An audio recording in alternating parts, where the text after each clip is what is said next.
د سترې محکمې د رئیس او قاضي القضات محترم شیخ عبدالحکیم حقانی صاحب پښتون کې د قتل موضوع حل او فصل شوه.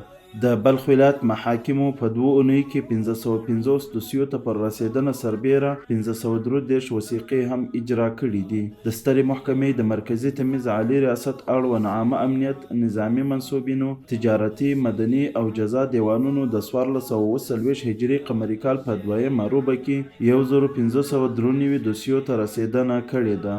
د خوست، تخار، سرپل، بادغیس، پکتیا، کاپیسا، پنجشیر او هلمند ولایتونو محاکمو په یوه میاشت کې 4390 دوسیو ته رسېدنه کړې او 2004 وثیقې هم اجرا کړي دي. د سترې محکمې د جنوب لویدیځ زون تمیز عالی ریاست اړوند عامه امنیت، نظامي منصوبینو، تجارتي، مدني او جزا دیوانونو د 1440 هجري قمري کال په 2مه روبه کې 325 دوسیو ته رسېدنه کړې ده. د هرات، زابل او روزګان ولایتونو د حقوقو امریتونو په یوه میاشت کې 5606 عرضپاڼو او دوسیو ته رسېدنه کړې ده. د کندهار ولایت ښاري ابتدایي محکمې په یوه میاشت کې 309 دوسیو ته رسېدنه کړې ده.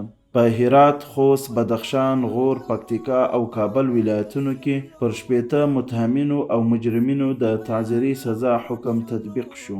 د زابل ولایت محاکمو په 2 اونیو کې 189 دوسیو ته پر رسېدنه سربیره 69 وثیقې هم اجرا کړي دي. د کابل، هرات، تخار او کندوز ولایتونو محاکمو د 1440 هجري قمري کال په 2مه روبه کې 21115 حقوقي او جزایي دوسیو ته پر رسېدنه سربیره 15009 وثیقې هم اجرا کړي دي. د ننګرهار ولایت محاکمو په 2 اونیو کې 1500 دوسیو ته پر رسېدنه سربیره 290 وثیقې هم اجرا کړي دي.